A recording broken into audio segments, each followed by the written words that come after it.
يفقهوا قولي. اللهم علمنا ما ينفعنا وزدنا علما وارزقنا فهما. أما بعد. Para jemaah muslim-muslimat, para sahabat yang dikasihi.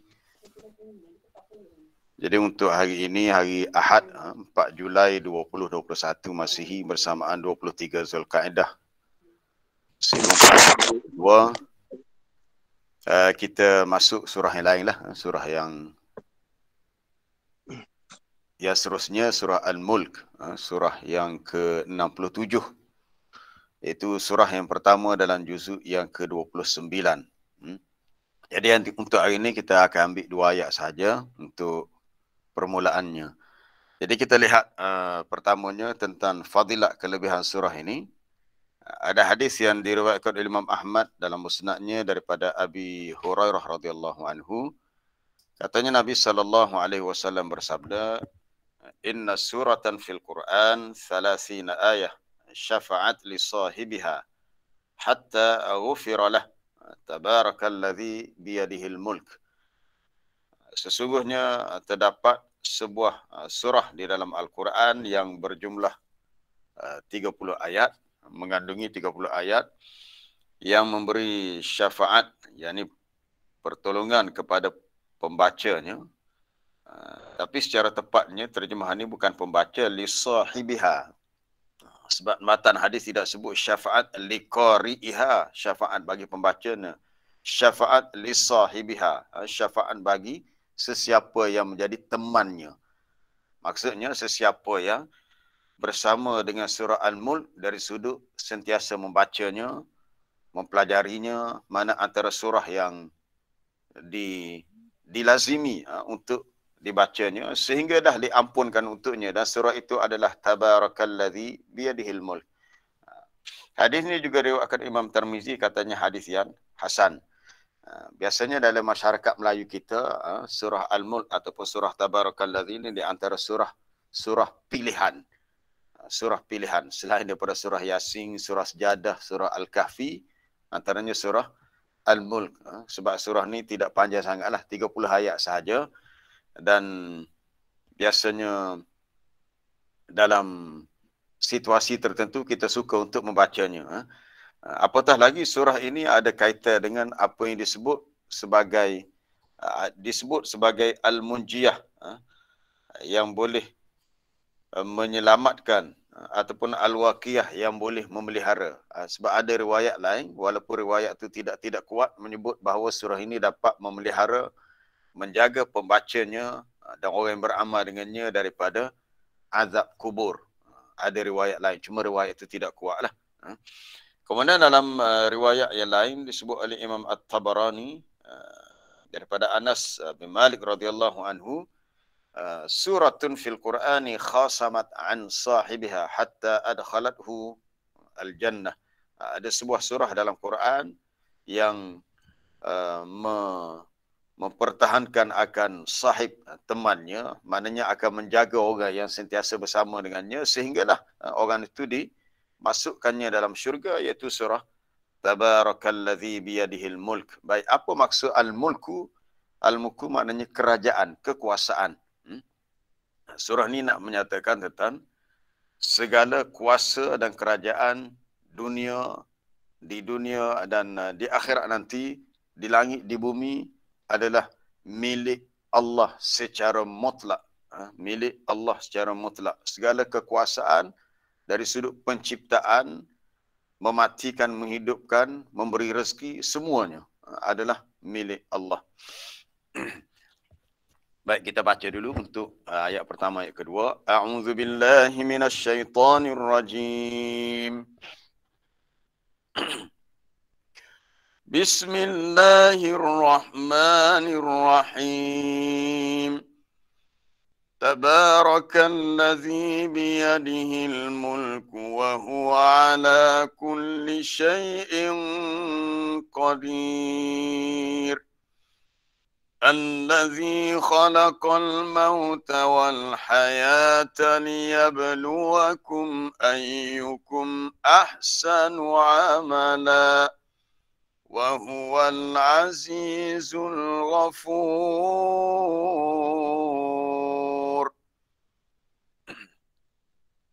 Tabarakalladzi, Maha suci Allah. Ataupun tabaraka boleh terjemah dengan ta'azama, Maha agung Allah, Maha tinggi dia, Maha suci Allah yang biyadihi, di tangannya lah. Ini kita terjemah satu persatu, terjemah satu demi satu kalimah.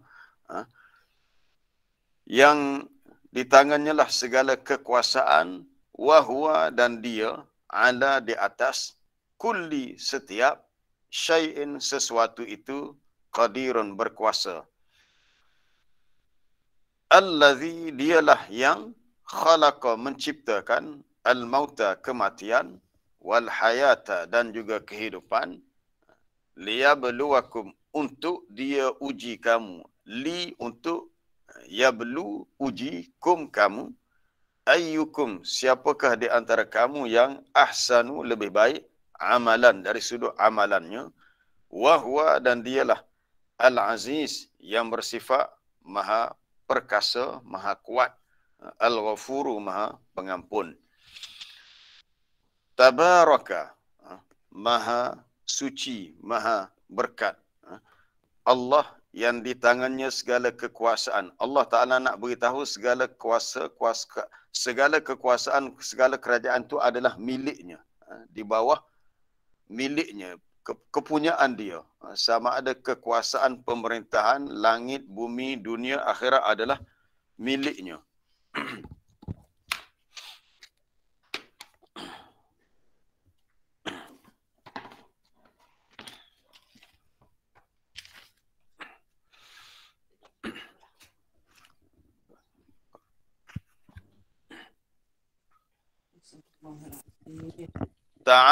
Ta'ala wa ta'azama. Itu kalau kita lihat dari sudut syarah mufradatnya. Tabaraka, ta'ala wa ta'azama. Maha tinggi Allah dan maha agungnya. Bizat, pada zatnya, daripada setiap yang selain daripadanya. Tabaraka juga asalnya daripada perkataan al-barakah, berkat. Boleh juga maha berkat. Sebab ada terjemahan lain sebut maha berkat. Ya, betul juga. Maha berkat itu asalnya minal barakah. Iaitu an-nama'u wa ziyadah, al-hissiyah ataupun al-ma'nawiyah. Berkat ni maknanya yang subur, yang bertambah. Sama ada dari sudut hissiyah yang kita boleh lihat ataupun ma'nawiyah yang kita tak boleh lihat. Baik, para jemaah yang dirahmati Allah, ada satu surah yang lain yang juga dimulakan dengan tabarak, atau surah Al-Furqan, surah yang ke-25. Kalau kita lihat ayat pertama dalam surah Al-Furqan, juga dimulakan dengan tabaraka. Tabarakalladzi nazzala al-furqana ala 'abdihi liyakuna lil 'alamin nadhira.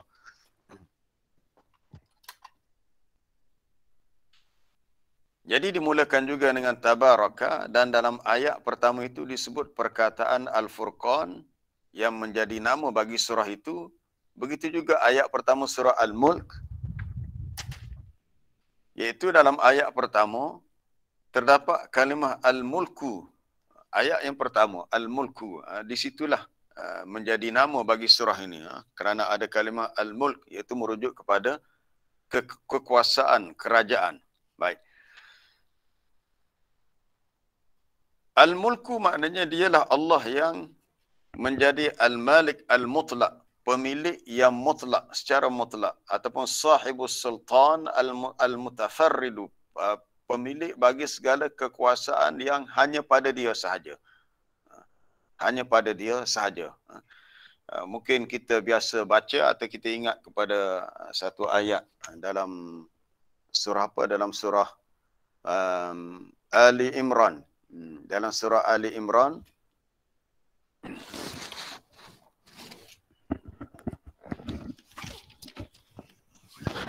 yang berbunyi kulillahumma malikal mulk tu'til mulka man tasha' wa tanzi'ul mulka mimman tasha'. Kalau nak rujuk boleh buka dalam surah Ali Imran ayat yang ke-26, muka surat 53. Ayat ni sebenarnya dalam bentuk doa. Qulillahumma, katakanlah Allahumma ya Allah, engkaulah malikal mulk, engkaulah yang menjadi pemilik bagi segala al-mulk, kerajaan ataupun segala kekuasaan. Tu'til mulka man tasha', engkau berikan kuasa dan kerajaan itu kepada sesiapa yang engkau kehendaki. Wa tanzi'ul mulka mimman tasha', dan engkau boleh menarik, boleh mencabut kekuasaan daripada sesiapa yang engkau kehendaki. Ini nak menggambarkan kekuasaan Allah yang mutlak. Adapun yang ada pada manusia ni bersifat muqayyad. Muqayyad maknanya dia hanya tertakluk kepada apa yang Allah Ta'ala berikan. Yang ada pada Allah adalah al-mulkul mutlak, kekuasaan yang mutlak. Baik. Untuk menunjukkan kekuasaan yang mutlak, sambungan daripada ayat 26 surah Ali Imran, wa tanzi'ul mulka mimman tasha' wa tu'izzu man tasha', engkau boleh memuliakan sesiapa yang engkau kehendaki dan boleh menghina, merendahkan sesiapa yang engkau kehendaki. Biyadikal khair, di tanganmu lah segala kebaikan. Segala kebaikan itu adalah milik Allah. Kalimah tangan di sini nak menyatakan semua itu adalah di bawah milik Allah. Macam kita kata kita punya rezeki, jodoh, pertemuan di tangan Tuhan.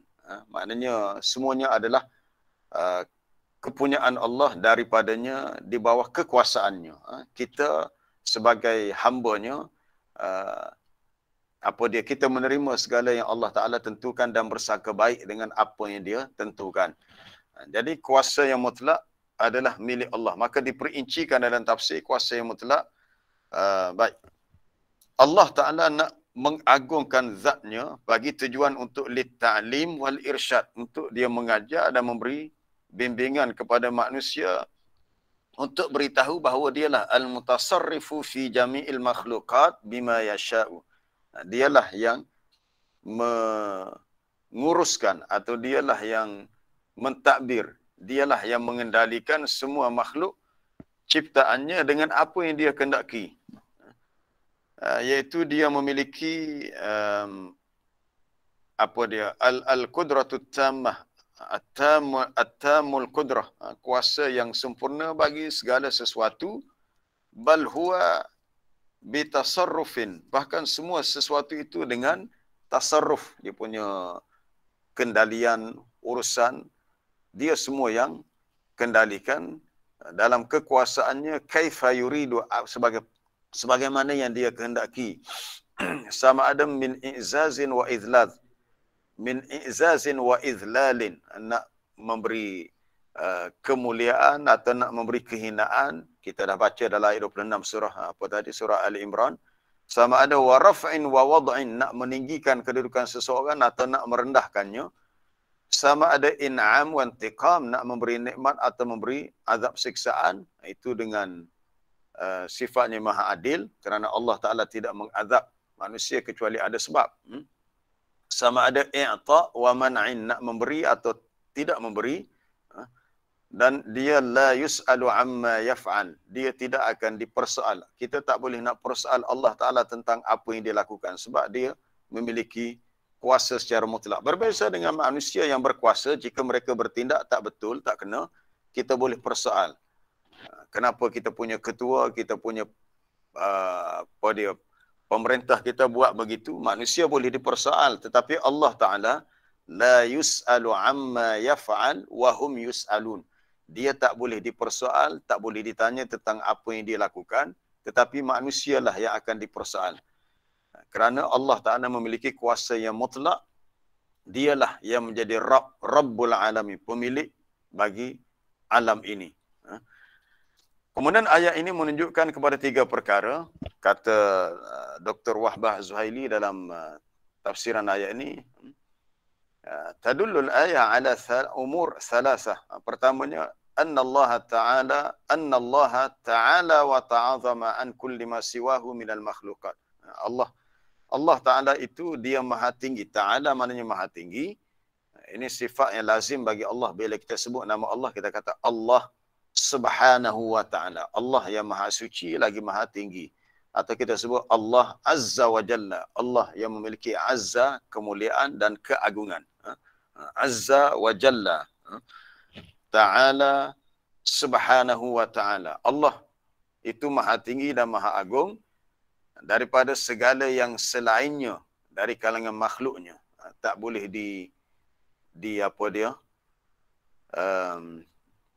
tak boleh nak dibuat ukuran. Keagungan yang tak boleh nak diukur kerana sangat hebat keagungannya. Nanti kita akan lihat beberapa contoh ayat yang menggambarkan kekuasaan Allah terhadap makhluk ni secara mutlak yang kita tak boleh nak ubah langsung, tak boleh nak ganggu. Kerana dialah Al-Malik, pemilik yang Al-Mutasarrif, yang menguruskan, yang mentadbir segala yang di langit, yang di bumi. Di dunia, termasuk di akhirat. Termasuk di akhirat.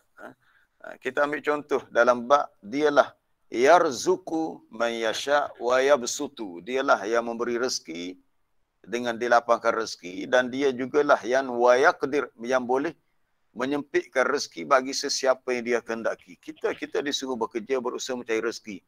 Tetapi ketentuan rezeki itu adalah di sisi Allah. Maka ada orang yang Allah Ta'ala lapangkan rezekinya. Kita tak boleh persoal. Ini kuasa Allah.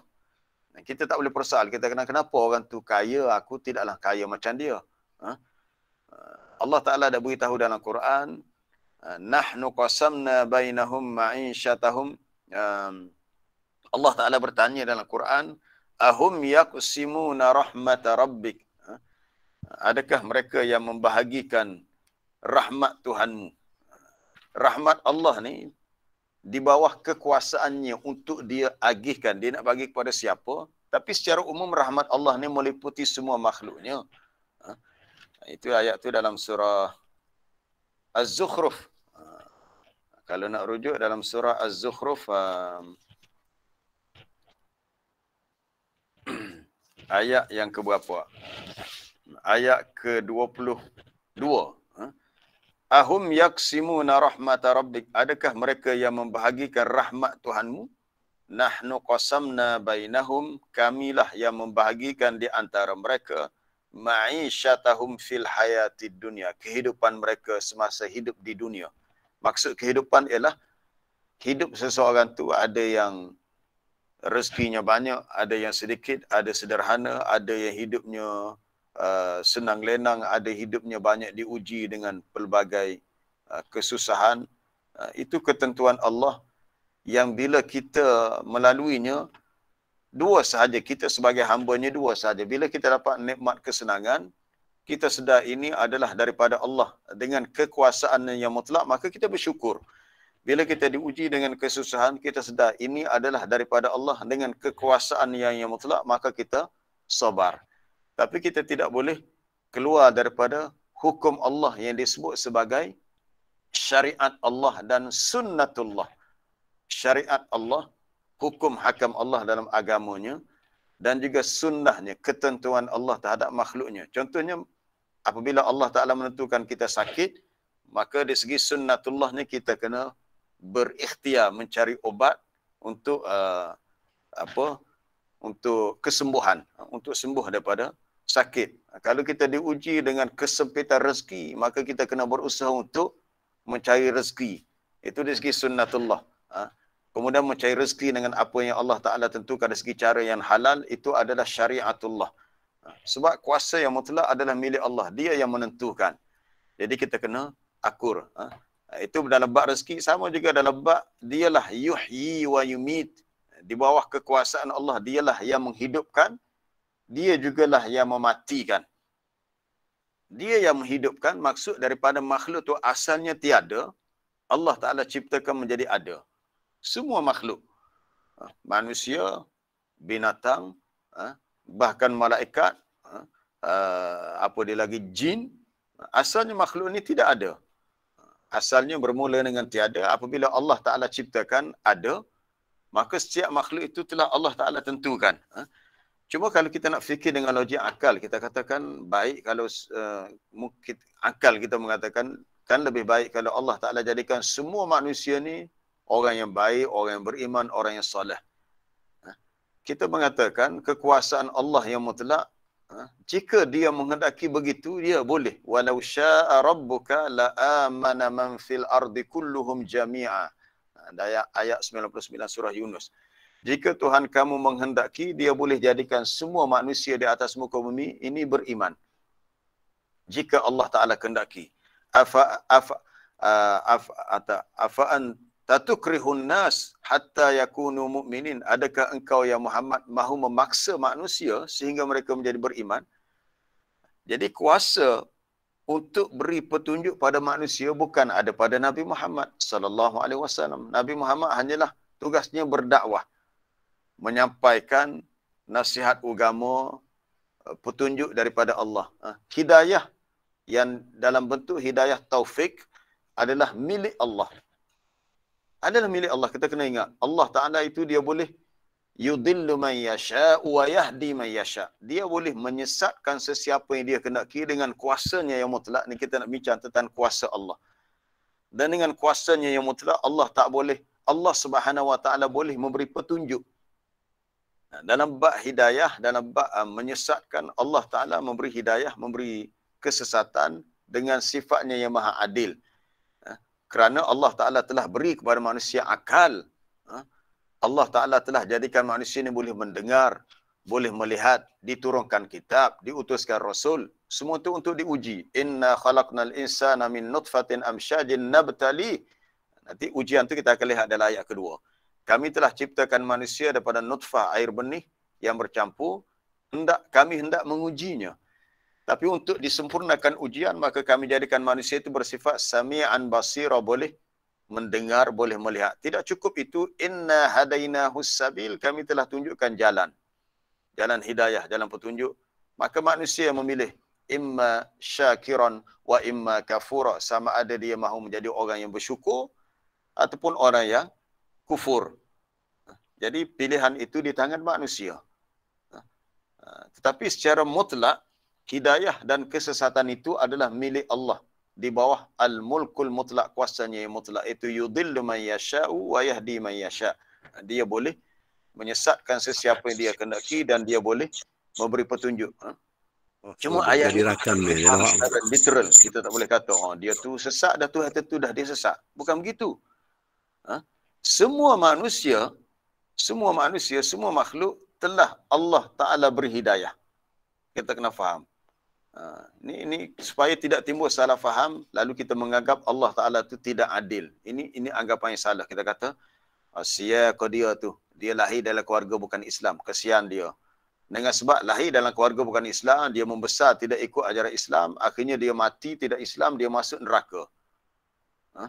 Kita kata bukan dia yang menghendaki dilahirkan dalam keluarga bukan Islam. Tapi setiap manusia, Allah Ta'ala telah beri hidayah. Dalilnya ialah, panjang dalam surah wasyamsi waduhaha, Allah Ta'ala bersumpah dengan beberapa makhluknya, matahari dan cahaya sinarnya, wal qamari idza talaha, termasuk wal laili idza yaghshaha wan nahari idza tajalla. Itu sumpah. Akhirnya Allah Ta'ala bersumpah wa nafsin wa ma sawwaha, demi jiwa manusia dan penyempurnaannya. Fa'alhamaha fujuraha wa taqwaha. Allah Ta'ala telah ilhamkan kepada manusia jalan kejahatan, jalan ketakwaan. Setiap manusia, setiap nafsin merujuk kepada jiwa manusia yang diciptakan hidup. Maknanya jasad manusia ini hidup sebab ada nyawa. Semua itu telah Allah Ta'ala ilhamkan. Dialah Rabb, pemilik, pencipta bagi segala makhluknya. Maka dia telah ilhamkan kepada manusia itu fujuraha, jalan kejahatan, jalan ketakwaan. Itu fitrah manusia begitu. Maka qad aflaha man zakkaha wa qad khaba man dassaha. Sesungguhnya berjayalah sesiapa yang membersihkan jiwanya menggunakan akal yang waras, boleh berfikir dengan baik, menggunakan laluan fitrah yang betul, mengikut mendengar seruan dakwah Rasul, memahami apa yang Allah Ta'ala turunkan dalam kitabnya, lalu dia mengikut jalan yang benar, jalan yang disebut sirat mustaqim, jalan yang lurus, maka dia akan selamat. Maka dia akan mendapat hidayah yang Allah Ta'ala sebut, yahdi man yasha', dia boleh memberi hidayah kepada sesiapa yang dia kehendaki. Itu kekuasaan Allah yang mutlak. Dan kita faham kuasa Allah, sebagaimana disebut tadi, segala yang berlaku di alam ni adalah di bawah kekuasaannya. Di bawah kekuasaannya. Tidak ada satu pun yang terlepas daripada kekuasaannya. Sekalipun perkara itu berlaku, Allah Ta'ala tidak redha dari segi hukum, dipanggil hukum apa dia? dari segi iradah syar'iyah, kehendaknya dari segi syarak dia tidak redha, tapi boleh berlaku dari segi iradah kauniyah. Contohnya kita melihat berlaku kekejaman, kezaliman di sesetengah tempat di negara lain. Kenapa tergamak manusia membunuh manusia yang tidak bersalah? Di Palestin, kenapa orang-orang Yahudi tergamak membunuh wanita, kanak-kanak yang tidak bersalah? Kita kata kenapa Allah Ta'ala tidak turunkan bantuan kepada umat Islam di sana, tidak menyekat kejahatan orang-orang Yahudi, padahal Yahudi ke Palestin ke apa-apa manusia, semuanya adalah makhluk Allah. Dan semuanya berada di bawah kekuasaan Allah yang mutlak, semua makhluk. Itu suatu hikmah yang kita tidak tahu rahsianya. Kalaulah Allah Ta'ala tidak menghalang kejahatan sebahagian manusia terhadap sebahagian yang lain, sudah tentu akan rosak seluruh kehidupan. Tetapi kejahatan yang berlaku itu Allah Ta'ala dah sekat dah tu. Tetapi dia nak uji manusia yang lain, adakah antara kita yang selamat ini boleh membantu orang-orang yang dizalimi, dianiaya. Walaula daf'ullahi an-nasa ba'dahum bi ba'dil la fasadatil ard, walakinnallaha dzu fadlin 'alal 'alamin. Kalau bukan disebabkan Allah yang menyekat kejahatan sebahagian manusia terhadap sebahagian lain, bukan setakat peperangan yang berlaku di tempat-tempat itu, tetapi la fasadatil ard, satu dunia, satu bumi ini akan hancur musnah. Kerana manusia dia tabiat dia begitu, sudah diketahui seawal diciptakan manusia apabila Allah Ta'ala suruh malaikat sujud kepada Nabi Adam. Malaikat yang faham tabiat manusia tanya, ataj'alu fiha man yufsidu fiha? Ya Allah, engkau nak menjadikan di atas muka bumi makhluk yang bersifat melakukan kerosakan, wa yasfikud dima, dan menumpahkan darah, padahal kami para malaikat ini wa nahnu nusabbihu bihamdika wa nuqaddisu lak, kami sentiasa bertasbih memujimu dan mensucikanmu. Tetapi Allah Ta'ala dengan kuasanya yang mutlak, dengan ilmu yang tiada batasannya, Allah Ta'ala mengetahui hikmah di sebalik segala makhluk yang dia ciptakan. Baik para jemaah yang dirahmati Allah, apa kesimpulan yang kita boleh buat daripada ayat pertama ni? Kesimpulannya adalah, bila kita menyedari luasnya kekuasaan Allah yang sangat-sangat hebat ini, kita terasa rendah dan hinanya kita. Terasalah kita ni benar-benar seorang hamba. Kita kena sedar, Allah Ta'ala menamakan kita sebagai hambanya. Ya ibadi, wahai hamba-hambaku. Kalau kita berada di sebuah tempat kerja dengan bos kita ada kuasa sebab dia bos. Tapi kuasa dia bersifat muqayyad. Kalau bos kita kata, oh awak ni buat kerja tak elok, saya nak pecat awak daripada bekerja di sini. Ya, dia ada kuasa, dia boleh pecat kita. Tetapi dia tak ada kuasa untuk menghalang kita bekerja di tempat lain. Sebab bos kita tak ada kuasa tempat lain.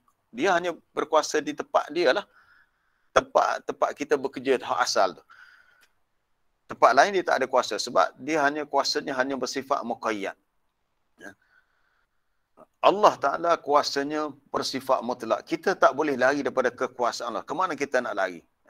Jawapannya, la malja'a wa la manja minka illa ilaika ya Allah. Kami tak ada tempat untuk lari menyelamatkan diri, tempat untuk berlindung, kecuali dengan lari kepadamu. Pernah berlaku zaman Nabi Ibrahim apabila Raja Namrud mencabar Nabi Ibrahim. Dia kata, aku pun ada kuasa juga sebab aku raja. Dia kata, ana uhyi wa umid. Boleh rujuk dalam surah Al-Baqarah dalam juzuk ketiga. Kalau kita nak kaitkan sombongnya manusia yang ada kuasa, dia tak sedar kuasa dia tu kuasa yang muqayyad. Kuasa Allah adalah kuasa yang mutlak kerana Allah Ta'ala memiliki al-mulku al-mutlak.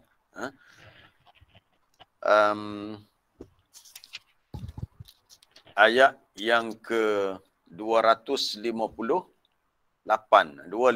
surah Baqarah di dalam juzuk yang ketiga. Tidakkah engkau melihat ya Muhammad bagaimana seorang manusia yang mahu berhujah dengan Ibrahim tentang Tuhannya? An atahu Allahul mulk. Ayat 258. Dalam ayat tu terdapat perkataan al-mulk, kekuasaan kerajaan. Allah Ta'ala telah berikan kepada orang itu, orang yang nak berlawan dengan Nabi Ibrahim, diberi kepadanya al-mulka, kuasa kerajaan. Jadi dia ni sombong, orang Kelantan kata meta, dia ni meta sangat ni, agah sangat sebab dia dapat kuasa. Kerana dia adalah ketua kerajaan. Dia berlawan dengan Nabi Ibrahim. Bila Nabi Ibrahim kata, Rabbiyalladzi yuhyi wa yumit, Tuhankulah, iaitu Allah Ta'ala dialah yang berkuasa menghidupkan, mematikan. Lalu raja yang sombong ni kata, ana uhyi wa umit. Ya, aku juga ada kuasa, aku boleh menghidupkan, mematikan. Lalu dibawa dua orang lelaki, seorang tu dia bunuh. Dia suruh dia punya, orang suruhan dia lah, pembesar dia bunuh. Tengok aku boleh mematikan dia. Lalu seorang lagi dia biarkan, tidak dibunuh. Dia kata aku boleh hidupkan dia. Kalau semudah itu hujahnya, kita kata siapa-siapa boleh buat gitu. Lalu Nabi Ibrahim pun tukar kepada penghujah lain. Nabi Ibrahim kata, fa innallaha ya'ti bisyamsi minal masyriq. Allah Ta'ala berkuasa mendatangkan matahari terbit daripada sebelah timur. Kalau kamu rasa kamu ada kuasa seperti Allah Ta'ala, maka fa'ti biha minal maghrib. Cubalah kamu datangkan matahari keluar daripada sebelah barat pula. Sekarang ni, ialah daripada dulu sampai sekarang tidak berubah. Setiap pagi kita bangun, kita lihat matahari terbit sebelah timur. Bukan terbit sebelah utara, bukan sebelah selatan, tapi sebelah timur. Bila timbul kepada persoalan ni, maka Raja Namrus tadi, fabuhitalladzi kafar, tercenganglah. Baru dia sedar bahawa dia tak ada kuasa untuk ubah sistem alam. Matahari yang biasa keluar sebelah timur, dia tak boleh nak keluarkan sebelah barat. Barulah dia sedar bahawa dia tak ada kuasa dalam bidang tu. Jadi manusia kena sedar, kita hanyalah hamba Allah yang kita tak ada apa-apa. Kalau bukan dengan sebab rahmat Allah dan kasihannya, kita tak boleh buat apa-apa. Saya tak boleh bercakap sepatah perkataan pun. Kalau bukan Allah Ta'ala yang mengizinkan kita boleh bercakap. Kalau bukan Allah Ta'ala yang mengizinkan kita boleh bersama dalam majlis ilmu, setiap pagi kita boleh bertemu secara maya dalam ialah dalam Google Meet, ataupun ada yang menonton dalam YouTube, dalam Facebook. Semua ini dengan izin Allah, dengan kuasanya. Kita diuji dengan COVID-19, kita tak boleh nak buat majlis tadabbur baca Quran di masjid. Dia kita ubah dengan cara ni, ada hikmah, dan kita bersangka baik dengan Allah. Ayat itu diakhiri dengan wahwa ala kulli syai'in qadir, ayat pertama. Dan Allah Ta'ala itu bersifat maha kuasa atas segala sesuatu, iaitu wahwa ala kulli syai'in qadirun, iaitu qadirun ala kulli syai'. Kulli syai' ni syai'un, kalau dalam bahasa Arab, syai' ni dia itlak kepada kulli mawjudin, setiap yang wujud yang Allah Ta'ala ciptakan, dia berkuasa ke atasnya. Dari segi bahasa, syai', perkataan syai'in tu yutlaku ala alal wujudi, la alal ma'dum, bukannya atas sesuatu yang tiada, sesuatu yang ada. Sesuatu yang ada. Sebab itu dari segi perbahasan bahasa lah, ulama mengatakan Allah syai' la kal asya'. Allah Ta'ala itu syai', kerana Allah Ta'ala itu wujud, ada. Tetapi adanya ia tidak sama dengan asya', dengan adanya yang lain. Kerana adanya Allah tiada mula bagi adanya dan tiada pengakhiran. Sebab dialah huwal awwal wal akhir wal zahir wal batin wa huwa bikulli syai'in alim. Dialah yang terawal, dialah terakhir, dialah yang zahir, dialah yang batin, syai'. Adapun dalam syai' dalam ayat ini, syai'un menunjukkan sesuatu yang ada sekalipun kita tidak melihatnya. Contohnya, kita tahu, kita belajar sains, dalam ruang udara kita ada gas oksigen. Manusia memerlukan oksigen untuk bernafas. Adakah wujud gas oksigen? Ya, ada. Adanya ia sebab ada nama bagi dia dan telah terbukti secara uji kaji lah, secara eksperimen. Bila kita menghembuskan nafas, kita mengeluarkan karbon dioksida. Kita lihat tak karbon dioksida? Memang kita tak lihat, tak nampak pun. Walaupun kita tak nampak, tetapi dia ada. Karbon dioksida ada sebab ada nama baginya, maka dia diitlakkan sebagai syai'un. Jadi segala sesuatu yang ada di alam ini terletak di bawah kekuasaan Allah. Wa huwa ala kulli syai' qadir. Qadirun atas wazan fa'il. Allah Ta'ala benar-benar berkuasa atas segala yang wujud. Sama ada Allah Ta'ala nak ubah Tu kalau dia nak ubah ni dalam kes-kes yang nadir, yang jangan berlaku. Contohnya kita dah baca semalam dalam kisah Maryam. Macam-macam Maryam binti Imran, dia melahirkan Nabi Isa, dia tak ada suami. Nabi Isa lahir ke dunia tanpa ada bapa. Ini dah bercanggah dengan sunnatullah. Sunnatullah, lahirnya manusia secara biasanya ada bapa, ada ibu. Allah Ta'ala berkuasa untuk ubah sunnahnya jika dia kehendaki. Jika dia kehendaki, kalau dia tidak menghendaki, tak akan berubah. Kita ni lapar, pagi-pagi kita bangun lapar, kita nak makan, ya, lepas ni kita keluar habis majlis tadabbur ni, kita akan keluar cari nasi belauk lah. Nak cari nasi kamu ke, nak nasi dagang ke, kau gana yadi, nak makan nasi lemuk artisanal ke, itu pilihan kita. Sebab kita lapar. Jika Allah Ta'ala menghendaki kita kenyang, tanpa lapar, tanpa makan, boleh. Kita tak makan tapi tiba-tiba kita kenyang, boleh. Tetapi dari segi sunnatullah, tidak begitu. Ada kalanya kita rasa lapar dan kita perlu makan. Satu ketika Nabi SAW berpuasa Ramadan macam sahabat lain, tapi dia tak berbuka, dia panggil puasa wisal. Tetapi ini khusus untuk Nabi. Kemudian bila sahabat tahu, dia orang pun tak nak berbuka puasa. Nabi kata, tak boleh, kamu tak boleh tiru aku. Aku, innama yut'imuni rabbi wa yasqini. Allah Ta'ala yang beri makan kepada aku dan beri minum. Maksudnya, waktu kamu berbuka puasa, kamu rasa kenyang. Aku tak buka puasa, aku dah rasa kenyang. Itu khusus untuk Nabi. Allah Ta'ala boleh menjadikan Nabinya kenyang walaupun tak berbuka puasa. Itu kuasa Allah. Tapi ini khusus untuk Nabi lah. Sebagaimana juga Nabi kata bila Aisyah sebut apa dia, ni tentang solat witir tu, Nabi bangun dia terus solat, Aisyah, Nabi kata apa dia, tanamu ainaya wala yanamu qalbi, yang tidur hanyalah mataku tapi hatiku tak tidur. Kita ni tidur dua-dua, mata tidur, hati tidur. Masa tak tidur pun kita tidur. Kadang-kadang kita tertidur. Tapi Nabi ni dia hanya tidur matanya. Kita pun fikir macam mana Nabi tidur mata, hati tak tidur. Itu Allah Ta'ala yang Maha Kuasa, dia boleh menjadikan beberapa perkara yang berlaku kepada Nabinya tidak sama berlaku kepada orang lain. Contohnya mukjizat-mukjizat yang diberikan kepada Nabinya yang sangat luar biasa. Baik, para jemaah yang dirahmati Allah, kita nak pergi kepada ayat yang kedua. Kalau tak sempat, tak apa, kita sambung perbincangan ayat tu esok. Untuk sambung ialah kita ambil sikit dulu untuk ayat yang kedua. Dialah Allah yang Allazi. Kalau kita belajar bahasa Arab, Allazi ni isim mausul.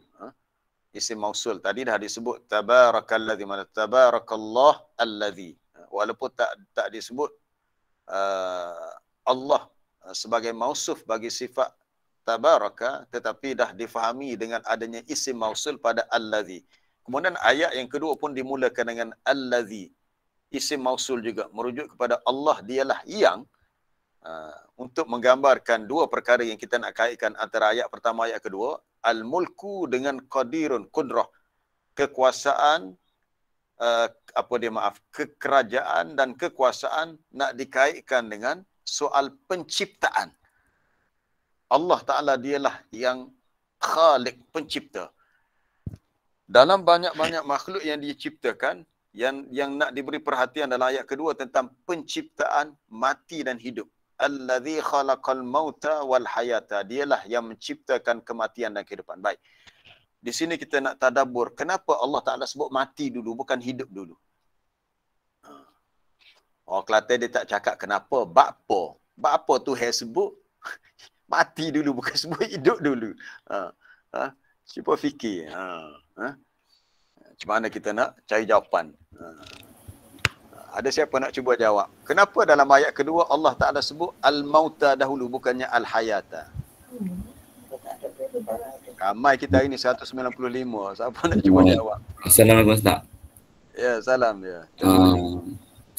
Allah SWT sebut mati dulu baru hidup ni, Allah menunjukkan bahawasanya kita ni akan mati dan akan diuji dalam kehidupan kita, dan semuanya akan diberi pembalasan oleh Allah Subhanahu Wa Taala. Okay, terima kasih. Jawapan tu ya boleh diterima. Boleh diterima sebab antara yang disebut dalam tafsiran ialah Allah Ta'ala menyebut kematian dahulu. Quddimal hayatu alal hayati fil quddimal maut, maaf, quddimal maut 'ala al-hayati, didahulukan sebut mati bukannya sebut hidup, li'annahu aqwa da'iyan ila al-amal. Kerana bila disebut mati dan kita ingat kepada mati, kematian tu menjadi sekuat-kuat pendorong untuk beramal. Menjadi aqwa da'iyan ila al-amal, menjadi suatu da'i, pendorong yang sangat kuat untuk beramal. Itu antara yang disebut oleh tafsir lah. Kemudian ada ulama yang menyebut sebab kita ni bermula dengan mati. Kita kena ingat, kita ni bermula dengan mati, bukan dengan bermula dengan hidup. Sebab seawal kita diciptakan, iaitu Allah Ta'ala ciptakan manusia bermula dengan penciptaan Nabi Adam, lalu diciptakan roh-roh manusia, itu disebut dalam surah Al-A'raf. Surah Al-A'raf, juzuk yang ke-9, ayat 172. Ayat 172. Muka surat 173. Ingatlah ketika Tuhanmu mengambil persaksian daripada Bani Adam, iaitu daripada belakang mereka, daripada zuriat mereka. Lalu dia mengambil persaksian terhadap mereka dengan katanya, alastu bi rabbikum, tidakkah aku ini Tuhan kamu? Maka semua roh manusia menjawab, qalu bala syahidna, bahkan kami mengaku. Ketika masa ni kita ni masih dikira mati sebab kita belum lahir ke dunia, sebab kita hanya wujud dalam bentuk roh, belum wujud dalam jasadnya. Dia kehidupan ialah bila roh bertemu dengan jasad. Okey, sekarang ni kita hidup, alhamdulillah. Kita hidup, dan apabila Allah Ta'ala ambil nyawa kita, matilah kita.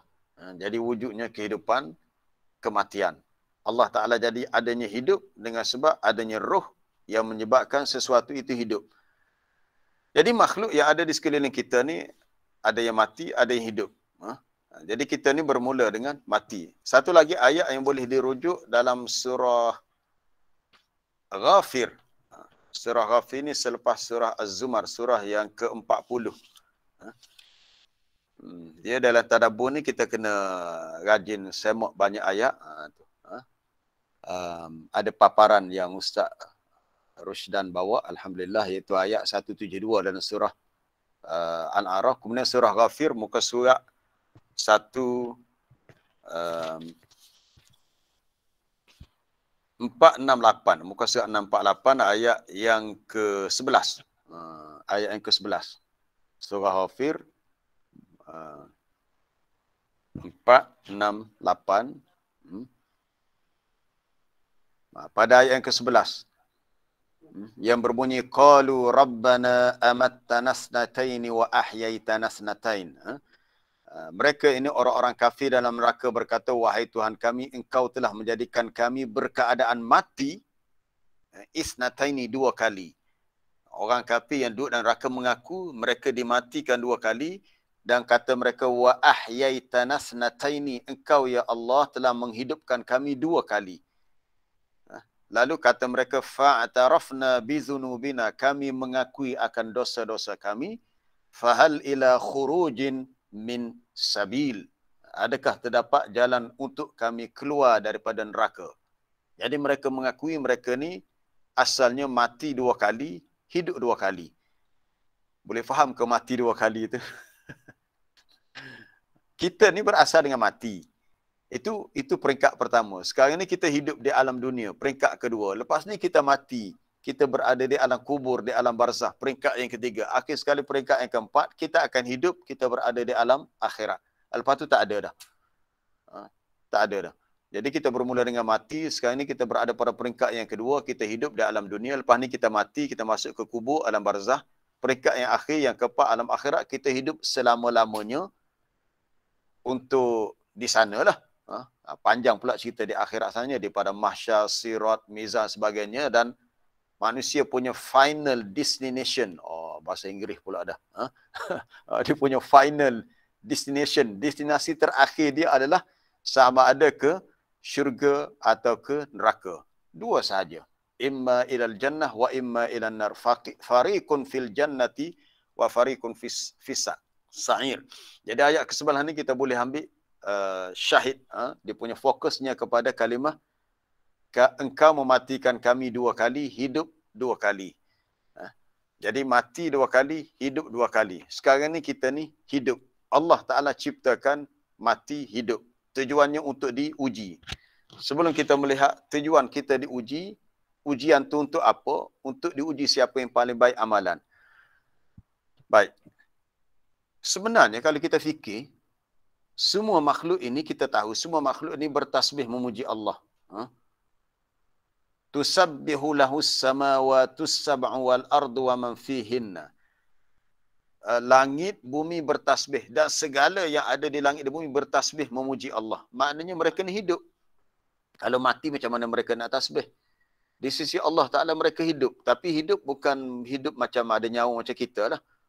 Adapun kita hak hidup, cara kita ni hidup hak bergerak ni, ini sebab asal daripada air. Itu disebut dalam surah Al-Anbiya. Tadi kita nak kaitkan dengan semua makhluk ni hidup dengan sebab tasbih. Tapi hidup cara mereka lah. Bukan hidup macam cara kita. Dari segi ukuran kita yang hidup, kita kata yang hidupnya manusia. Hidup sebab bergerak. Binatang hidup yang bernyawa, yang bergerak. Tumbuh-tumbuhan hidup sebab dia boleh membesar. Tapi dia tak bergerak macam manusia. Pokok dia di situ tapi dia membesar, dia hidup. Bagaimana dengan kita kata batu, kayu, pasir, apa dia lagi? Benda yang kita kata syai'un jamid, benda yang beku. Hidup ke mati? Maka dari sudut penilaian kita manusia, kita kata benda ni matilah. Pasir mati, batu mati, tanah mati. Tapi sebenarnya di sisi Allah, semuanya hidup. Kenapa? Sebab semuanya bertasbih memuji Allah. Tidak ada satu makhluk pun di langit dan bumi, semuanya sabbaha lillahi ma fis samawati wa ma fil ard. Segala yang di langit dan bumi bertasbih memuji Allah. Maknanya mereka itu hidup.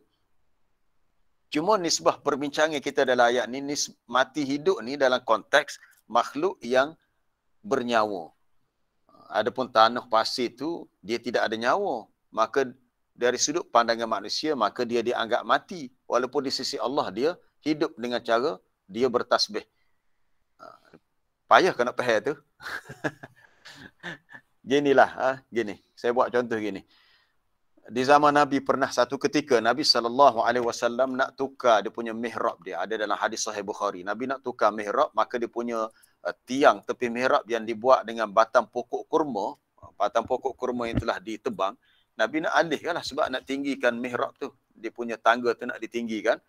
Bila Nabi alih, terdengarlah dia panggil aninu al-jaza'i. Al-jaza' dia punya apa dia batang pokok kurma tu seperti teresak-esak menangis. Ada dah hadis Sahih Bukhari, kita dengar macam tak logik. Ini mukjizat. Lalu Nabi pergi dekat batang pokok kurma, Nabi pujuk dia. Seolah-olah Nabi bercakap dengan suatu makhluk yang hidup. Tapi batang pokok kurma tu bersifat mayit, mati. Macam Nabi pujuk dia, Nabi kata janganlah sedih ini. Dan para sahabat mendengarnya, dia kata seperti kami mendengar esakan dan tangisan budak kecil. Maknanya batang pokok kurma pun terasa sedih dan kecil hati sebab Nabi alihkan ia daripada mihrabnya tempat lain sebab Nabi nak gantikan yang baru. Kita faham daripada hadis ini seolah-olah batang pokok kurma yang mati itu hidup. Boleh faham tak? Seperti hidup. Kemudian perbincangan tentang mukjizat Nabi juga disebut tasbih al-hasa. Ketulang-ketulang batu pun bertasbih. Apa lagi? Dalam surah Sad, Allah Ta'ala sebut bukit bukau turut bertasbih bersama dengan Nabi Daud. Inna sakharnal jibala ma'ahu yusabbihna bil 'ashyi wal isyraq wat tayra mahsyuratan kullun lahu awwab. Sesungguhnya kami permudahkan untuk Nabi Daud bukit bukau yang yusabbih dan bertasbih. Maknanya dia hidup. Tapi di sisi kita kata bukit tu matilah sebab bukit tu dia tetap di situ. Kita tengok dia tak bergerak. Tapi di sisi Allah dia hidup sebab dia bertasbih. Baik. Cuma kita nak bicara dalam ayat ni mati hidup bukan dari segi konteks bertasbih atau tidak, tapi dari segi konteks bernyawa atau tak bernyawa. Sekarang ni kita hidup sebab kita bernyawa. Dan setiap makhluk yang hidup bergerak yang bernyawa asalnya daripada air. Berdasarkan ayat waja'alna minal ma' kulla syai'in hayyin. dan kami ciptakan daripada air, kami jadikan daripada air setiap sesuatu yang hidup. Masya Allah. Manusia La atau haula binatang wala daripada quwwata air illa asal. billah. Kalau kita manusia, kita kata Allah Ta'ala ciptakan Nabi Adam bermula daripada tanah. Ya, tanah yang bercampur dengan air. Dipanggil tin. Huwallazi khalaqakum min tin. Tin ta yanu, bukan tak ta yanu. Tin ni maknanya ma campur dengan turab. Air campur dengan tanah. Jadilah tin. Tin ni seumpama tanah, tanah liat, tanah berselut. Lalu Allah Ta'ala tiupkan roh, sebagaimana kita baca dalam kisah Maryam semalam, Allah Ta'ala datangkan malaikat untuk tiup dalam badan Maryam, lalu dia mengandungkan Nabi Isa. Ditiup. Lalu hiduplah. Itu asal penciptaan Nabi Adam. Manusia pun sama juga. Allah Ta'ala ciptakan daripada air, itu air benih yang bercampur lelaki dan perempuan. Bila sampai satu peringkat, didatangkan malaikat untuk ditiupkan roh. Bila ditiupkan roh, maka berlakulah kehidupan yang pertama dalam kandungan ibu, itu anak tu. Lalu dia membesar. Bila cukup tempoh kandungan, lahirlah ke dunia. Jadilah dia salah satu manusia yang hidup di atas muka bumi. Jadi Allah Ta'ala yang menciptakan adanya kematian, kehidupan. Dalam tafsir disebut, mati ini dianggap suatu amrun wujudi, dia kata. Amrun wujudi. Dalam tafsir Ibn Katsir dipetik oleh Dr. Wahbah Zuhaili, dia kata, ayat ini menjadi dalil annal mauta, kematian itu amrun wujudi, suatu yang wujud, ada. Li'annahu makhluk, kerana dia adalah satu makhluk. Mati itu dianggap ada. Al-maut ialah inqita' ta'alluqir ruh bil badani wa mufaraqatuha wa mufaraqat Allah wa mufaraqatuha mufaraqah wa mufaraqatuha lahu. Terputusnya hubungan ruh dengan badan, itu mati. Dan mufaraqah ni pisah. Berpisahnya ruh daripada badan, matilah. Dan ruh ni satu rahsia Allah yang kita tak tahu. Kita tengok bila kucing kat rumah kita mati, kaku kerah dia, kita nak cari kat kedai, nak cari ruh, nak cari nyawa, nak hidupkan balik kucing kita, tak boleh. Kita tak ada kuasa untuk roh ni, tak ada. Wa yas'alunaka 'anil ruh. Kadang-kadang manusia datang jumpa Nabi, tanya tentang roh. Qulir ruhu min amri rabbi, katakanlah urusan roh ni urusan Tuhanku. Tak ada siapa yang tahu rahsia roh. Macam kita tidur lah. Kita tidur, kita mimpi, rata-rata kita pergi. Sebenarnya roh itu kerja roh. Roh dah pergi rata-rata. Kemudian bila kita tersedar daripada tidur, kita kembali hidup. Sebenarnya bila kita mati, sama juga Allah Ta'ala ambil roh kita dan ditahan. Roh itu tidak boleh kembali kepada jasad. Maka matilah kita. Jadi kematian, kehidupan yang Allah Ta'ala tentukan di dunia adalah sunnatullah. Tetapi di akhirat nanti, kita ingat, di akhirat nanti ada dalam hadis Sahih Bukhari sebut, tak ada lagi kematian. Allah Ta'ala akan bawa kematian al-maut dalam bentuk seekor kibas yang sempurna, dan penghuni neraka, penghuni syurga melihatnya. Lalu kibas itu disembelih. Lalu malaikat beritahu, wahai ahli neraka, la maut, tak ada kematian, kamu akan terseksa selama-lamanya. Lalu sedih dan kecewalah ahli neraka, sebab mereka tahu mereka tak akan mati dah dalam neraka. Mereka akan hidup terseksa. Lalu diberitahu ahli syurga, la maut khuludun fiha, tak ada lagi kematian dalam syurga, kamu akan kekal hidup selama-lamanya. Dalam surah Ad-Dukhan, Allah Ta'ala beritahu antara nikmat ahli syurga ialah la yazukuna fiha al-mauta illa al-mautatal ula. La yazukuna fiha al-mauta illa al-mautatal ula wa waqahum azabal jahim. Mereka tidak merasai dalam syurga itu dengan kematian. Tak ada al-maut. Kecuali al-mautatal ula, mati yang pertama. Mati masa di dunia. Dan mereka dipelihara daripada azab neraka. Dalam syurga tak ada mati dah. Jadi di dunia kita kena faham, kalau kita bercita-cita nak hidup 1000 tahun pun kita akan mati juga. Sampai masa pun kita akan mati. Kita baik ke kita jahat ke kita apa, kita akan mati. Kita kena ingat. Dan selepas mati, kita akan terima balasan atas apa yang kita lakukan semasa hidup di dunia. Inilah yang dikatakan ujian. Baik, kita dah 7.31 dah, saya ambil sikit lagi. Kita mati, kita hidup, asalnya kita mati, sekarang kita hidup. Adanya kematian kehidupan untuk diuji. Siapakah di antara kamu yang lebih baik amalan? Allah Ta'ala tak kata siapakah yang lebih banyak amalan. Dia tak kata liyabluwakum ayyukum aktsaru amalan. Tetapi siapakah yang lebih baik amalan. Maksud lebih baik amalan ialah ay akhlasahu wa aswabahu. Siapakah yang lebih ikhlas? Yang lebih ikhlas amalannya, yang lebih betul amalannya. Fudail bin Iyad, seorang tokoh tabi'in yang terkenal, dia kata maksud amalan yang ikhlas an yakunal amal liwajhillah. Kita beramal kerana Allah, ikhlas. Yang dikatakan ikhlas kerana Allah, niat kerana Allah. Apa-apa pun kita lakukan, kebaikan kita niat kerana Allah. Jangan ada niat yang lain. Kalau terlintas niat lain, kita istighfar, astagfirullah. Kita bersama dalam majlis ni, bukan kita nak menunjuk kita rajin belajar, kita nak apa sebagainya. Tak. Kita niat, kita belajar ni kerana Allah, supaya Allah Ta'ala berkati kita dan Allah Ta'ala rahmati kita. Yang kedua, sawab betul maknanya an yakunal amal ala sunnati Rasulillah. Amalan kita perlu mengikut sunnah Rasulullah sallallahu alaihi wasallam. Kata Fudail bin Iyad, kalau amalan tu ikhlas tapi tak mengikut sunnah, amalan tu akan ditolak, tak diterima.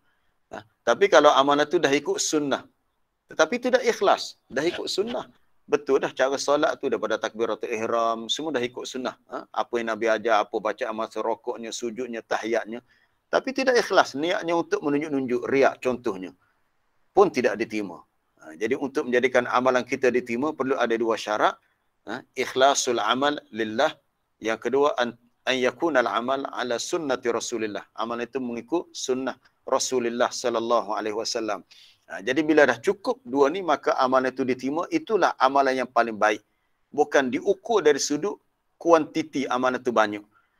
Jadi kita tak boleh nak kata orang ni dialah yang paling baik amalan sebab dia solat malam dia ni daripada pukul 3 pagi sampai subuh banyak amalan dia. Tak semestinya. Amalan yang paling baik adalah amalan yang ikhlas kerana Allah dan mengikut sunnah Rasulullah sallallahu alaihi wasallam. Contohnya seperti kita kata contohnya yang berlaku pada Abdullah bin Amr bin Al-As yang begitu bersemangat untuk beramal ibadat. Akhirnya Nabi kata, paling hebat pun kalau kamu nak puasa, kamu puasalah sehari berbuka sehari macam puasa Nabi Daud. Kalau puasa setiap hari sepanjang masa dalam hidup, itu bukan puasa yang terbaik. Amalan bukan diukur dari segi kuantiti tapi dari segi kualiti. Kualiti itu ikhlas kerana Allah, mengikut sunnah Rasulullah. Kalau nak baca Quran, Nabi kata nak faham, jangan kamu khatamkan bacaan Quran kurang daripada 3 hari. Jadi yang paling baik adalah paling cepat pun menghatamkan bacaan Quran masa 3 hari ataupun sebaiknya seminggu lah. Kebanyakan para sahabat dah masa seminggu. Jadi amalan yang paling baik mengikut dia punya spesifikasi dia tu. Dia ikut spesifikasi dia, bukan ikut rasa sedap kita aja. Dan akhir sekalinya Allah Ta'ala beritahu sifatnya, dia bersifat Al-Aziz, Al-Ghafur. Dialah maha perkasa yang maha kuat. Maksud dialah Al-Ghalib, Al-Qawi, yang mengatasi yang lain. Tak ada siapa yang dapat menandinginya. Tiada siapa yang dapat menandinginya dan dialah yang maha kuat. La yu'jizuhu syai'. Tak ada sesiapa, tak ada sesuatu yang dapat melemahkan kekuasaannya. Dan dialah yang bersifat Al-Ghafur, yang maha pengampun. Wallahu a'lam. Kemudian ayat berikutnya tentang langit pula. Cerita langit nak kaitkan dengan Al-Mulk, dengan kekuasaan Allah.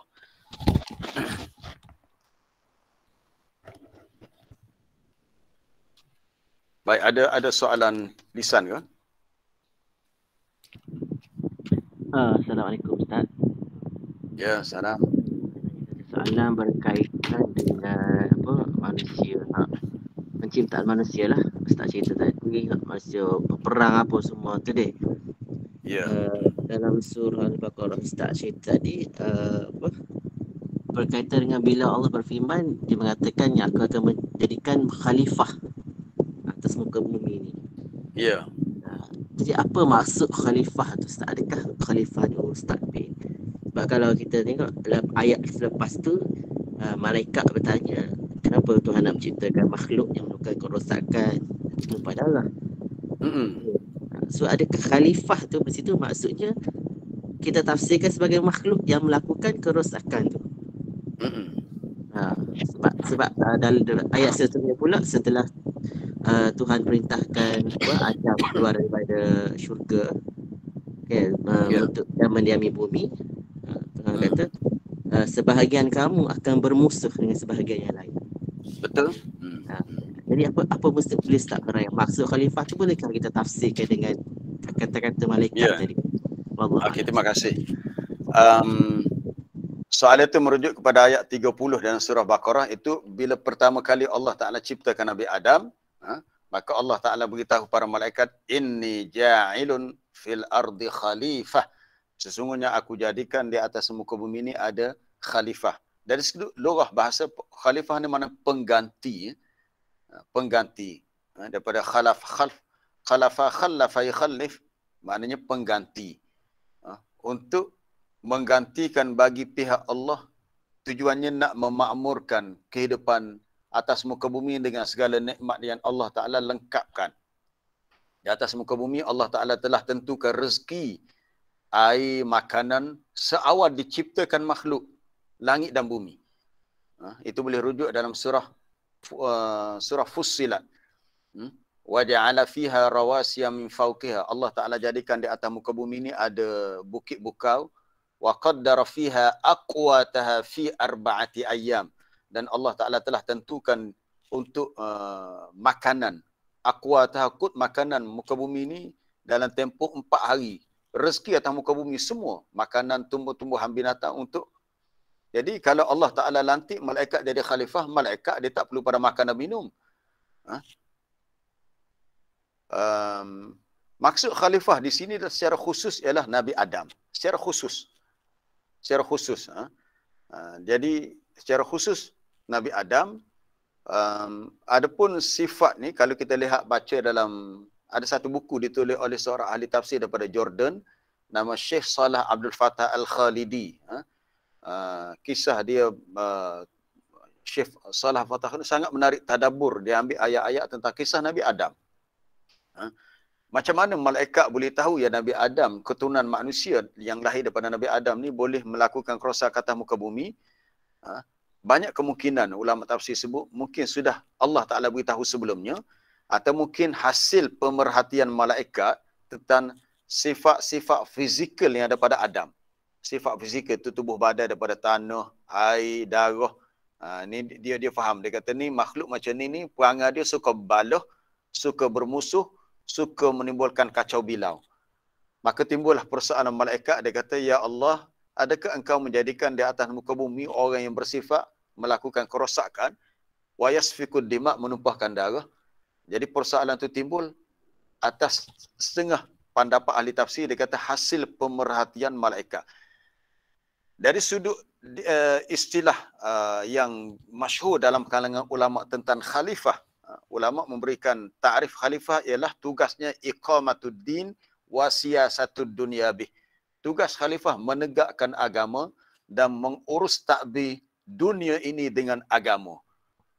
Tugas khalifah adalah menegakkan agama, wa siyasatud dunya bihi, dan juga mentadbir dunia ini dengan agama. Maka banyak ayat-ayat Quran yang menceritakan bahawasanya manusia ni secara umum adalah khalifah.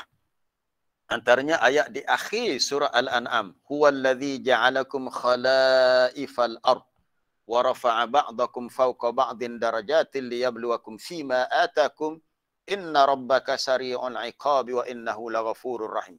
Itu ayat terakhir surah Al-An'am. Dialah Allah yang menjadikan kamu wahai manusia khalaifal ard, khalifah di atas muka bumi. Kita manusia ni adalah khalifah Allah. Apa tugas kita? Tugas kita adalah melaksanakan perintah-perintah agama yang Allah Ta'ala telah utuskan Rasul untuk mengajar manusia agama dan telah diturunkan kitab. Jadi itu tugas kita. Soal manusia terbuat kerosakan, itulah yang perlu kepada usaha untuk dakwah, untuk ajak manusia kembali. Bukan nak menghapuskan kerosakan, mungkin mustahil. Sebab itu dah tabiat asal manusia, dia ada sifat begitu. Tapi kita nak meluruskan supaya boleh dikurangkan kadar kerosakan. Dia sifat manusia ni, dia ada sifat sira'un, musara'ah. Sentiasa bertarung dan berlawan dengan yang lain. Kita melihat ada sifat-sifat mazmumah. Kadang-kadang sama-sama adik-beradik baloh.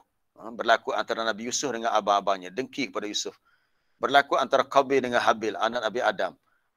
Berlaku kita kata antara suami dengan isteri. Macam contoh kita baca sebelum ini, kisah isteri Nabi Nuh, isteri Nabi Lut yang tak beriman dengan dakwah suami mereka sendiri. Kita baca kisah Nabi Ibrahim yang melawan Nabi Ibrahim, ayah dia sendiri. Ahli keluarga terdekat sendiri. Kenapa berlaku begini? Sebab fitrah manusia dia ada sifat sira'un, suka bertarung, berlawan. Maka ini yang perlu kepada bimbingan Rasul untuk betulkan. Supaya manusia boleh kurangkan hak, tabiat hak tidak baik. Supaya mereka faham tugas utama mereka adalah iqamatuddin wa siyasatud dunyabih. Menegakkan agama dan mengurus takbir kehidupan di atas muka bumi ini dengan hukum-hukum agama. Inilah tugas hakiki kita sebagai khalifah Allah di atas muka bumi. Baik, ada soalan lain?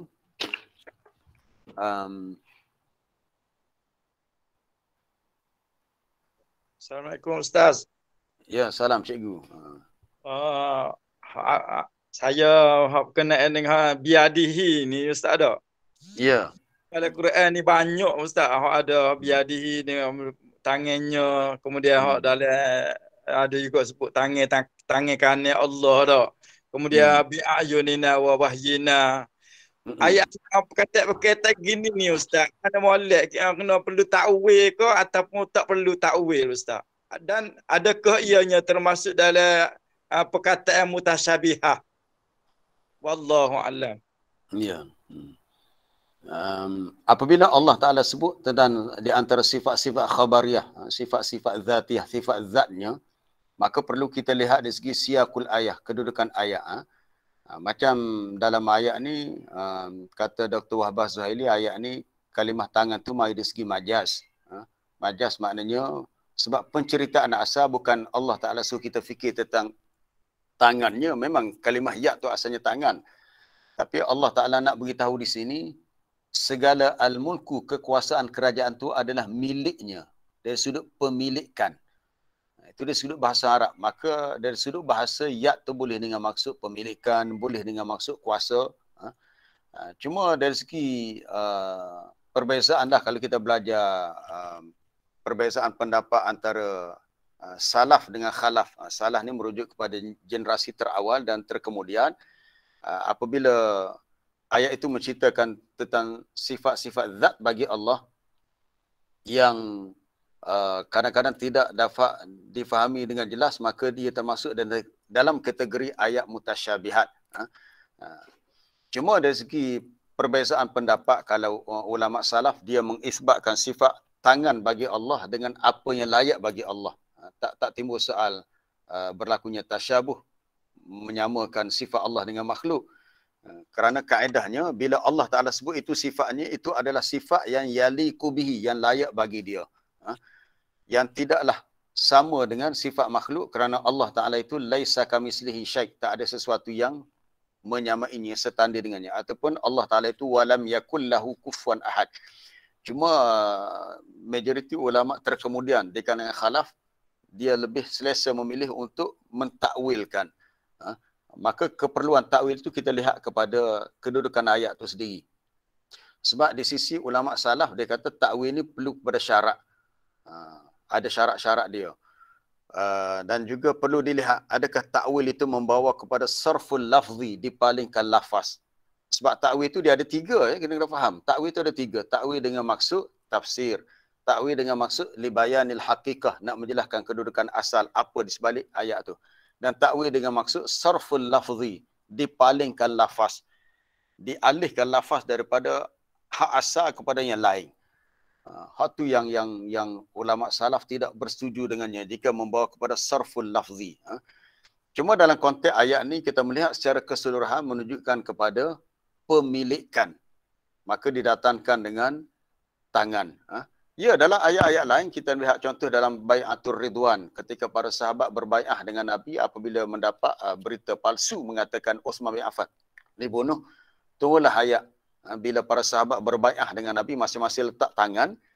Lalu turunlah ayat, innal ladzina yubayyi'unaka innama yubayyi'una Allah yadullahi fawqa aydihim. Sesungguhnya orang-orang yang berbai'ah, berjanji setia dengan kamu, mereka sebenarnya berjanji setia dengan Allah. Dan Allah Ta'ala beritahu, yadullah fauqa aidihim, tangan Allah di atas tangan mereka. Para sahabat faham ayat ni. Ayat ni bukannya nak Allah Ta'ala suruh kita fikir tentang sifat tangan bagi dia. Tapi Allah Ta'ala nak beritahu dia bersama dengan para sahabat ketika mereka berbai'ah dengan Nabi. Tetapi kenapa kebersamaan Allah disebut dengan sifat tangan? Sebab ceritanya tentang bai'ah. Bai'ah. Bai'ah maknanya membuat janji setia, maka tangan sahabat di bawah secara berlapis-lapis macam ni, dan tangan Nabi di atas sekali. Maka Allah Ta'ala beritahu, yadullah fauqa aidihim, tangan Allah di atas tangan mereka. Imam Zamakhsyari sebut dalam tafsir ayat ini, maknanya ketika mereka berbai'ah dengan Nabi, hakikatnya mereka berbai'ah dengan Allah. Indahnya bahasa Quran. Tapi para sahabat dan para ulama yang fahamlah. Cuma timbulnya soal takwilan tadi, ulama khilaf kerana mengambil kira keadaan zaman mereka. Jadi bila kita berbincang dengan isu-isu sebegini yang ada khilaf perbezaan pendapat, kita kena bersangka baik dengan para ulama. Bersangka baik kepada para ulama. Masing-masing mereka berijtihad memberi pendapat, bukan sengaja nak menimbulkan fitnah, tapi berijtihad kerana mengambil kira keperluan zaman mereka. Zaman khalaf, zaman terkemudian, wilayah Islam semakin berkembang. Orang Islam semakin ramai dan orang-orang ajam, bukan Arab ni, semakin ramai. Jadi melihat kepada keperluan, maka wujudlah. Ada yang kata perlu takwil, ada yang kata tak perlu takwil. Dia melihat kepada konteks ayat. Macam dalam surah Al-Ma'idah, orang-orang Yahudi menuduh Allah Ta'ala itu kedekut, kata mereka. Tapi dalam Quran, Allah Ta'ala cerita Yahudi berkata, wa qalatil yahudu yadullahi maghlulah. Yahudi berkata, tangan Allah terbelenggu. Lalu Allah Ta'ala jawab, ghullat aidihim, tangan mereka yang terbelenggu. Terbelenggu mana diikat. Kemudian Allah Ta'ala menegaskan, bal yadahu mabsutatani yunfiqu kaifa yasha. Bahkan kedua tangan Allah itu terbuka kerana dia berkuasa untuk memberi nafkah, memberi rezeki kepada hamba-Nya. Jelas dalam ayat ni sebenarnya perbincangan bukan soal tangan Allah, tetapi nak menyatakan sifat pemurah bagi Allah.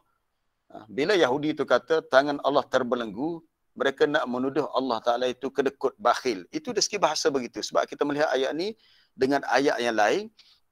Apabila Allah Ta'ala menyatakan, وَلَا تَجْعَلْ يَدَكَ مَغْلُولَةً إِلَىٰ عُنُقِكَ وَلَا تَبْسُطْهَا كُلَّ الْبَسْطِ. Jangan kamu jadikan tangan kamu terbelenggu ke leher kamu. Orang yang tangan dia di leher diikat. Sebenarnya ayat tu Allah nak cerita, janganlah kamu bersifat terlalu bakhil. Jangan kamu jadikan tangan kamu terbelenggu, terikat di leher. Janganlah kamu bakhil. Jadi bila Yahudi kata tangan Allah terbelenggu, bukanlah kita faham secara teks, tapi faham secara kontekstual. Apa di sebaliknya mereka nak menuduh Allah Ta'ala itu bakhil. Tetapi Allah Ta'ala itu bersifat pemurah. Dia tidak bakhil. Maka Allah Ta'ala gambarkan sifat pemurah, yang mana dia telah memberikan rezeki kepada hamba-Nya apa sahaja yang dia kehendaki semenjak dia ciptakan makhluknya. Jadi ayat-ayat begini kita kena faham dari segi konteks yang kita lihat tafsiran ayat dan kita membaca tafsiran ulama. Dan kalau ada apa-apa yang kita tidak faham, kita kena usaha untuk bertanya supaya faham dan kita bersangka baik. Bersangka baik terhadap para ulama dalam sudut apa yang mereka telah berikan pandangan tadi. Kemudian ada soalan bertulis, rasanya tak sempat nak baca semua ni. Apa beza, tak jelas ni, kecil sangat. Mata saya ni, kalau kecil sangat tak boleh nak itu. Antara ayat yang allazi khalaqal maut dengan allazi khalaqal hayata wal maut.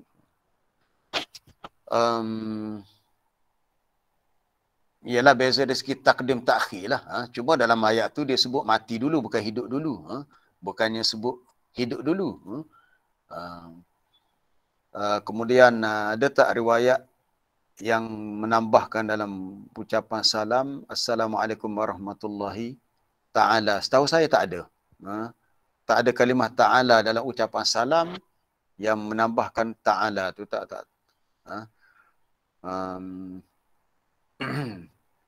Apakah hikmah disusun ayat wahwa ala kulli syai'in qadir, bukannya wahwa qadirun ala kulli syai'.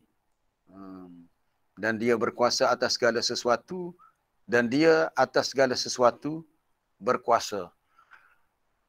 Ini kita panggil dari sudut lughawi, al-i'jaz al-lughawi, sebab ayat Quran sama ada didahulukan na'at bagi Allah qadir itu ataupun ditakhirkan, dia maknanya sama je. Macam kita kata wallahu bima ta'maluna khabir, ada ayat lain berbunyi wallahu khabirum bima ta'malun. Ada ayat berbunyi wallahu bima ta'maluna basir, ada ayat lain wallahu basirum bima ta'malun. Dari segi basir itu takdim takhir sama je. Cuma dalam konteks ayat ni kenapa qadirun ditakhirkan, bukannya wahwa qadirun ala kulli syai', tapi wahwa ala kulli syai'in qadir. Sebab dia nak samakan dengan ayat-ayat lain yang semuanya berakhir dengan ra. Kan cuba kita perhati wahwa ala kulli syai'in qadir, wahwal azizul ghafur. Apa dia lagi? Wa bi'sal masir. Semuanya berakhir dengan ra. Ni dari segi ilmu balaghah dipanggil apa dia? As-saj'u. Ilmu balaghah. Siapa belajar balaghah dipanggil as-saj'u. Dia punya rima akhir tu bunyi serupa ya belaka. Kalau dalam bahasa Melayu pantun, kita berpantun ke punya bunyi serupa je akhirnya.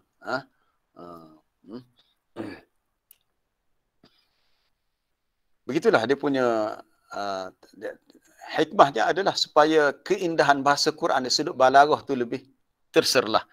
Kerana dia punya uslub as-saj'i itu menepati dengan susun atau ayat. Kita tengok ayat pertama, ayat kedua, ayat ketiga semuanya berakhir dengan huruf ra, yang disebut as-saj'u. Jadi kita berhenti setakat tu, saya ada urusan lain sebab hari ni budak-budak mula periksa online. Jadi kita nak beri komitmen pada urusan lain. InsyaAllah kita sambung lain kali dengan ayat berikutnya. Terima kasih kepada yang bersama pada pagi ini, kepada soalan-soalan yang diberikan.